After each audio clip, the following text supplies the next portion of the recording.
Welcome to the Stand Tall podcast, where we sit down with extraordinary people and hear how they've overcome challenges in their own lives. You'll be inspired, challenged, and uplifted by these stories. And whether it's a podcast story or our youth wellbeing events, we're here to help you find hope. Let's jump in. Hi everyone, my name is Joany and I'm backstage here with Stand Tall at the 2025 Canberra event, and I'm so incredibly excited. There's going to be a lot of movement, there's going to be a lot of noise, a lot of sound, but it is because we've got so many exciting things happening right here today.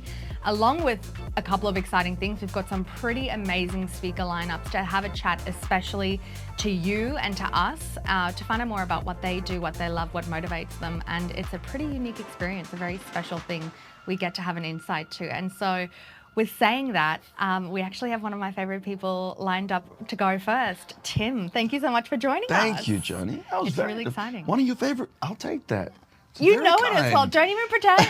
But it's nice. It's nice when you say it. I'm appreciating that I am one of your favorite people. Well, I appreciate that. Okay. I appreciate you. Thank you. Yeah, it's been rough for Tim over the last few years, having to deal with me and my enthusiasm. Oh, come on. But I do, like I said previously, I do push a lot of it towards your beautiful wife, Nadia. So yes.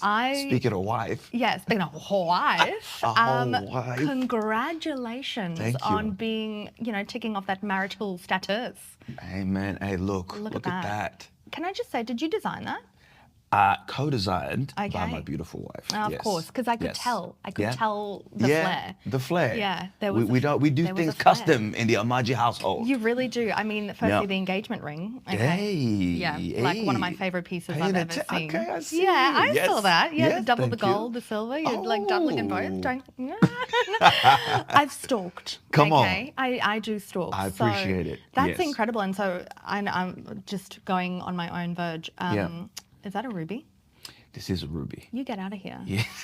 Get out of here with your fanciness. Yeah, That's amazing. Yeah. We had a very close friend design our rings for us. Wow. And it was a process. And again, wifey is very custom, very bespoke, so we took our time and we got rings that were really unique to us.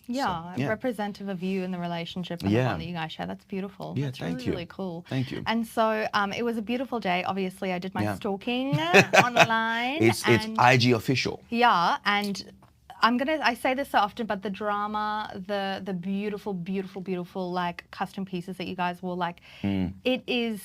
So when I looked at it, it's you guys, you know what I mean? It is creative and it's beautiful and it encompasses the key people around you. Tell me a little bit more about that day for you guys. We wanted it to be us and just what we wanted. We knew that there was a tradition of how to do things. We were like, look, this is what feels real to us. And it was a struggle to get there, a labor of incredible love. We essentially had 3 months. We had actually planned the date over a year ago. Yeah, but we made the decision to go ahead with the actual wedding day about 3 months ago. Crazy. And through incredible work from my wife and I and our families coming together. We have the Greeks coming together with the Nigerians. This is a loud household.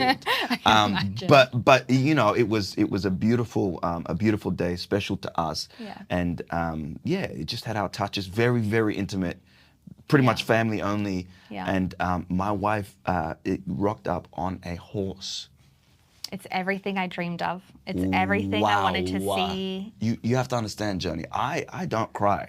I'm not a crier. Okay. I knew the horse was coming. Yeah. As soon as she came around, gloriously around the corner, streams of tears were coming out of my eyes. It was stunning. That's wonderful. That makes me so happy because you guys deserve such joy. You know what I mean? Thank you. You've had such an incredible life. And I mean, listening to you speak about how custom is, but also how creative, it was a creative release for both of you. Yeah. You are so creative. And I'm going to jump straight into you.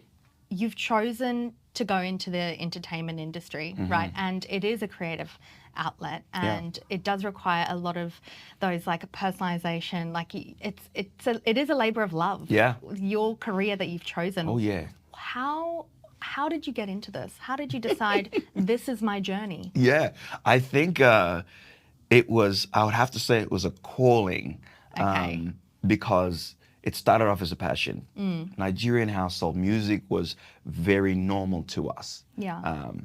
I have fond memories of my father waking us up at very early hours of the morning, getting us, the family, into circles and singing Nigerian gospel songs, and everyone one by one having to dance and sing in the middle of the circle. Now, we didn't necessarily have a choice. Yeah.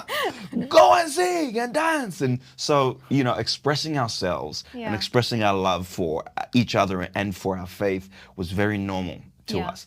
So, but what mom and dad didn't know was bubbling inside me was like, I think I want to do this thing beyond just, you know, what we're doing here. I think there's something in me that's saying, hey, I think I can make a life out of this thing somehow. Now, keep in mind, I grew up in Canberra and then Perth, Darwin, smaller places. Australia is small as is compared to the rest of the world, but smaller cities.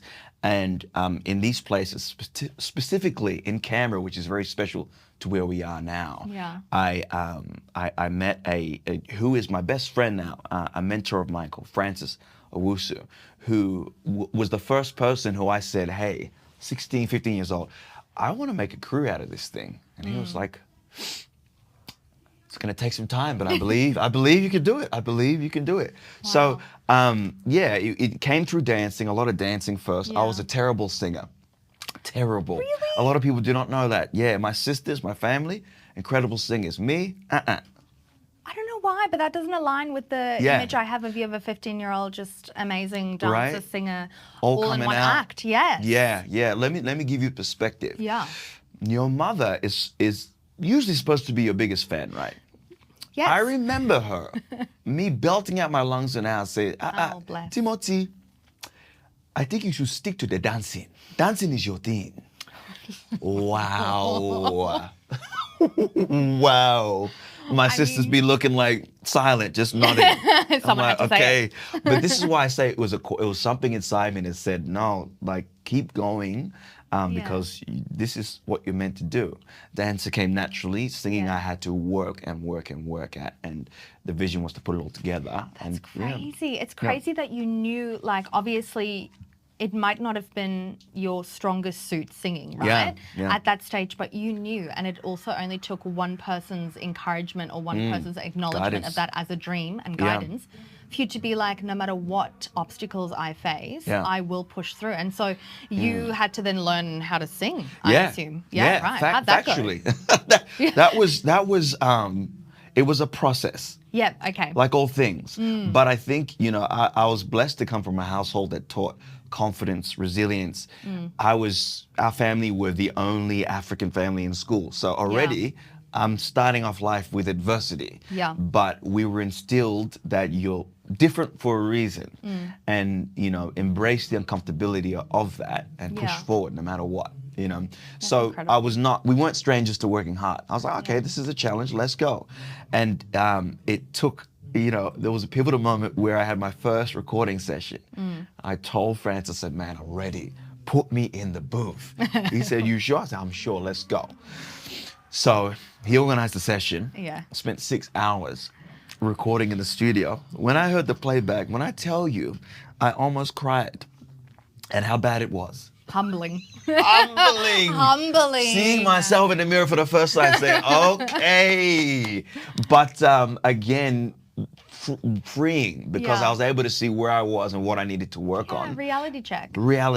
And then I spent as much time in the studio as possible, getting my own gear and just working at it. And that's how I kind of got better at dancing too. Mirror, practicing all the time, comparing myself to what I saw on screens and just working till it made sense, and then marrying the two together.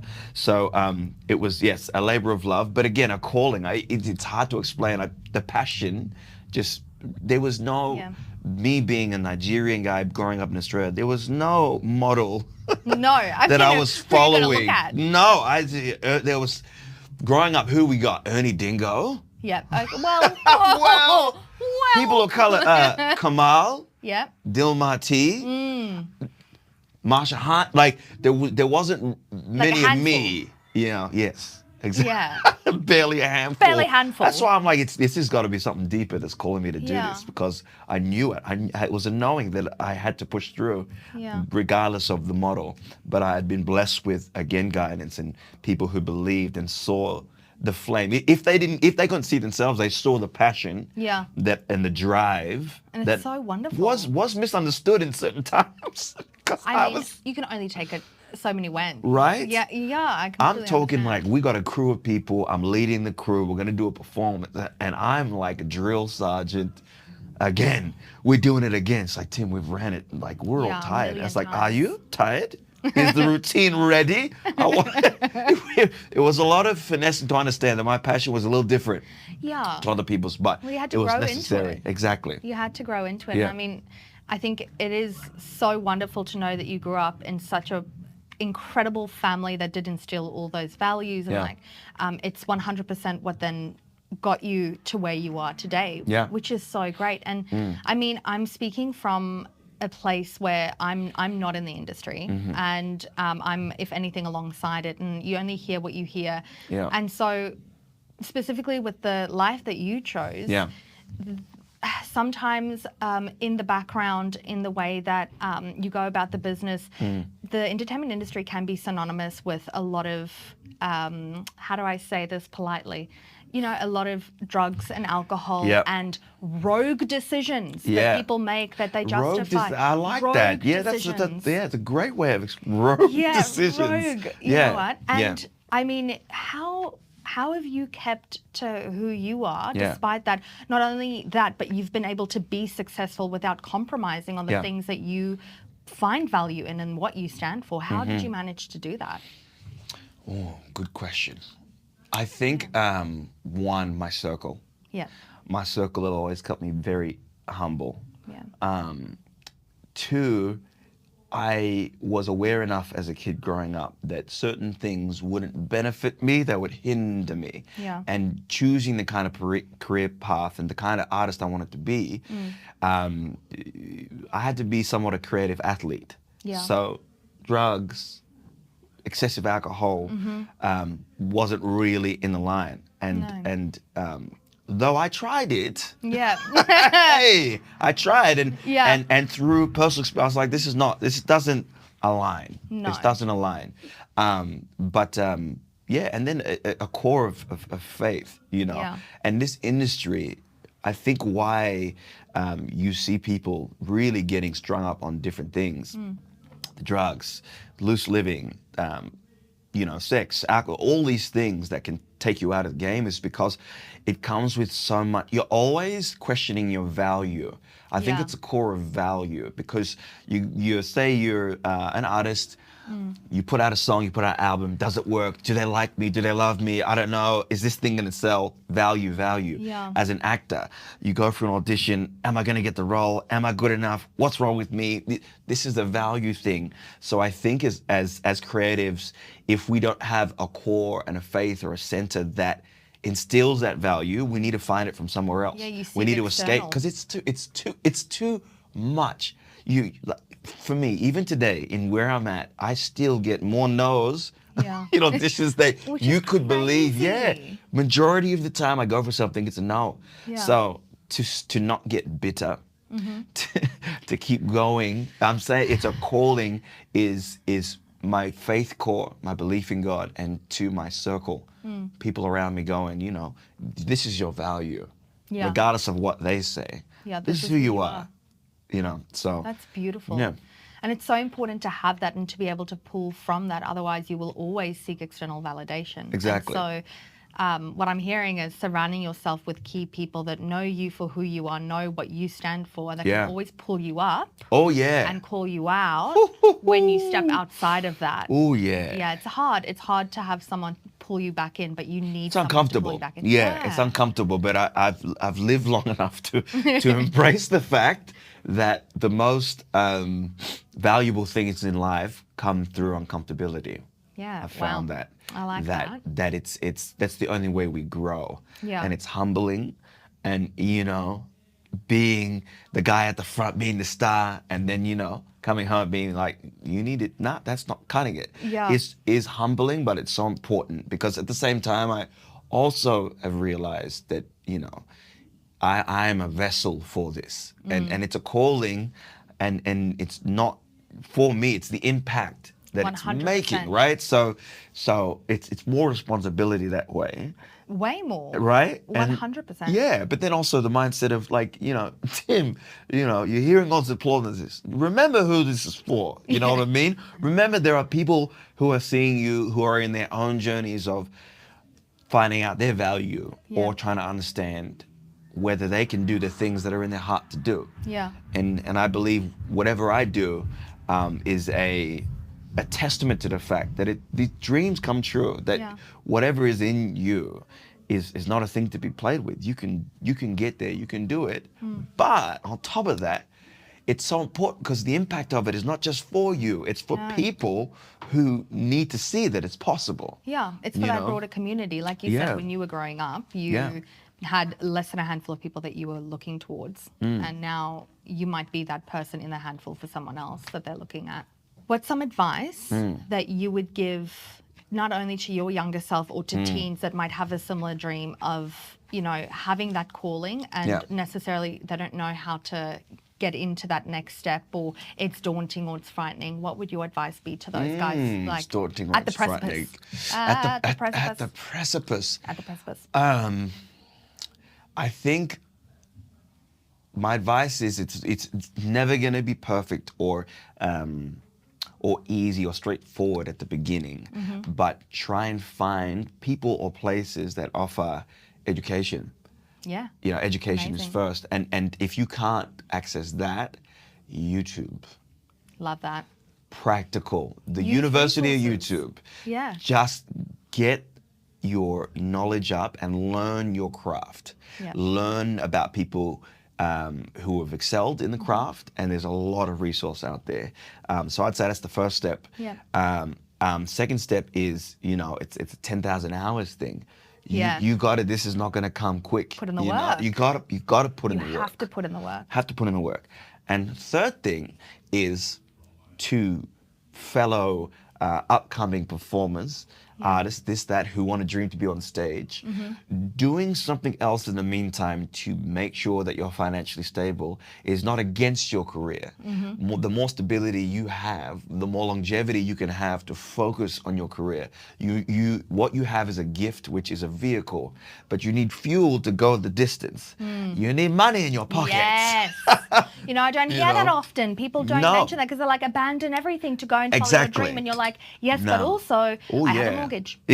You have a mortgage. Put that into play. You have a stomach to fill. 100%. Yeah. Right? She hungry. Yeah, she hungry. For fame, money, and food. Exactly. Yeah. I had to learn that the hard way, and so it was. Crazy. I had to learn it myself and be like, oh no, but this isn't exactly the path. What is this other thing that it's like? No, it's all working to your purpose. Your goal stays intact. Yeah. But your strategy, keep it like water. That's awesome. That's so if good you got to work at Macca's to make sure that you can afford that studio time, work at Macca's. Yeah. And be singing those orders out. 100%. Cheeseburger, please. Yes. Okay. I heard myself. Cut that from the recording. Talk about can't sing. That is awesome. Yeah. That is so good. So let's leave this at one final question. If you had a tagline, if it said Tim, and then underneath a tagline that you live by, what would that be? Think about it. You have one shot, one opportunity. What would I live by? Yeah.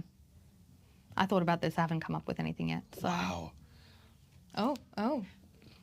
Well, she was like, I know. It's so funny because my wife and I, we have get new taglines every week that we write in.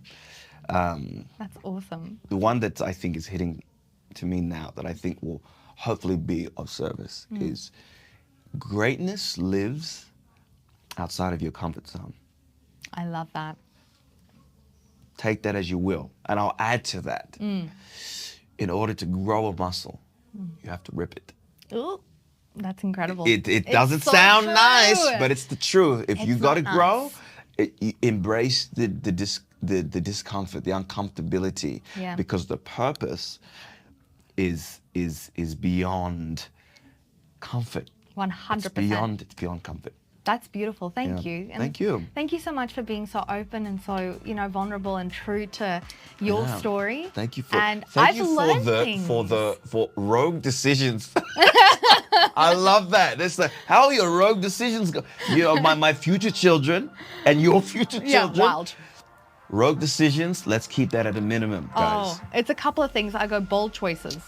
Bold choices. Bold choices, bold words, I like big it. words for a big girl, and then also rogue decisions. Rogue Yeah. decisions. Oh, Thank you, Joany. No, you're welcome. Thank you so much for joining me, and good luck. You're about to Yeah. jump on stage as well, so Can't wait. blessings your way. I'm Amen. glad I'll it's take you it. and not me.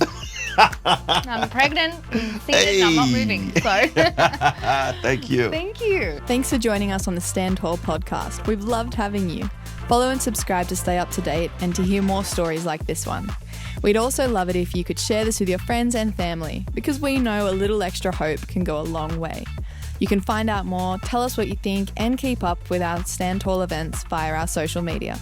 Come say hi, and we'll see you on there.